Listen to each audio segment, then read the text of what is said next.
Hey, what's up, Go Natural English? Welcome. In this episode, we're going to talk about 5 things that native English speakers never say. So if you want to sound more like a native English speaker, then this episode is going to change your life. No kidding. Some of these are phrases that don't sound natural, and some of these are more culturally related phrases or questions that we don't typically ask in North America, in the United States. A great way for you to understand what natives usually say and what we don't usually say is to take lessons. So you've been asking a lot about online lessons and where I'd recommend to take them. This episode is brought to you by my friends at italki, and they're offering a special deal, 2 lessons for the price of 1, just for the Go Natural English audience, for you. So you can find out how to sign up and get a free lesson by clicking on the link in the description below this video, or by visiting gonaturalelenglish.com/italki. That's ITALKI. So after you watch this episode, go there and sign up for a lesson. It's a great way to improve your English fast. Okay, let's talk about the 5 things that natives just don't usually say.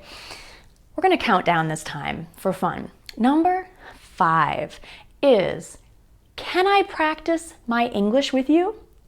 So this question is grammatically correct. There's no problem with it, but obviously native English speakers are not going to ask, can I practice my English? Because we're native speakers. So if you want to sound more like a native English speaker, don't ask people if you can practice your English. You could simply ask, can I speak English with you? Is that okay? Or can I talk to you? Or anything else.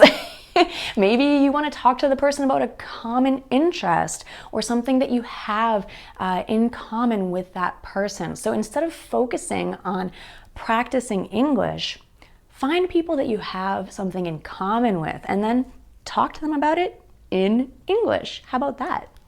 Okay, number 4. Now, if you watched my video about natural greetings in English, you'll know this one. Native speakers do not say, I am fine, thank you, and you. If an English speaker says, I'm fine, it normally means that they're upset. They're not fine at all. So you might hear people fighting, like a couple, and one says, oh, what's wrong? And the other says, I'm fine. They're not fine. I'm fine or I am fine. There's a couple things wrong with that. Typically, we will not say I am. We'd say I'm. And we don't say I'm fine to respond to the question, how are you? We would say, good, thanks, how are you? Or I'm great. It's just not very common to hear people say, I'm fine. Okay, so this is a little change that you can make to sound more native-like. Okay, number 3, looking at my notes here. Oh, this is a good one. So we don't tend to point out obvious but negative things about a person. So for example, wow, you look really tired. Or, wow, you are getting really fat. Or, wow, you look really awful. Are you hungover?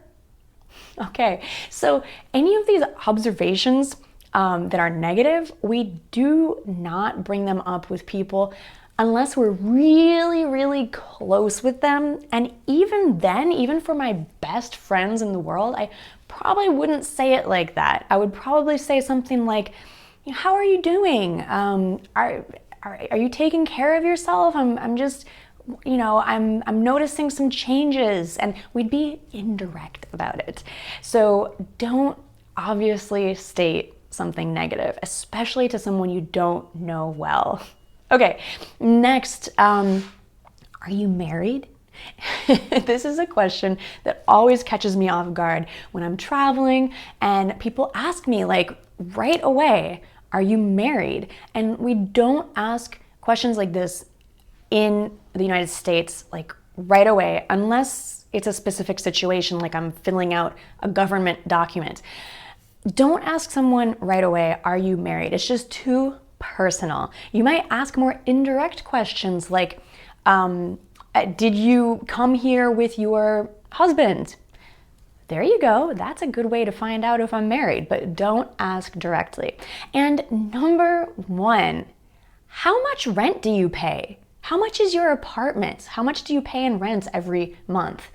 Okay, native English speakers from the United States, at least, we don't ask about money, about how much did you pay for something, especially where you live. This is way too personal, and I've been asked this many times by non-native speakers. How much do you pay in rent? Now, it's different if you know someone, if you're becoming friends with them, it's totally okay to talk about this. But the first time you meet someone, this is not a good question. It's not good small talk. Okay, great. So let's recap the 5 things that native speakers don't usually say, and I don't recommend that you say them either. Okay, first, can I practice English with you? Second, I am fine, thank you. And you? Wow, you look tired, fat, hungover. And are you married? And how much do you pay for rent? Okay, so remember not to use these phrases and you're gonna sound much more native-like. Now it's time for you to go to gonaturaleNglish.com/italki and get your free online English lesson after you pay for your first one. 2 for 1, whoop whoop. All right, thank you so much for watching. It's been awesome to share these tips with you. I hope you enjoyed it. I'll talk to you again soon. Bye for now.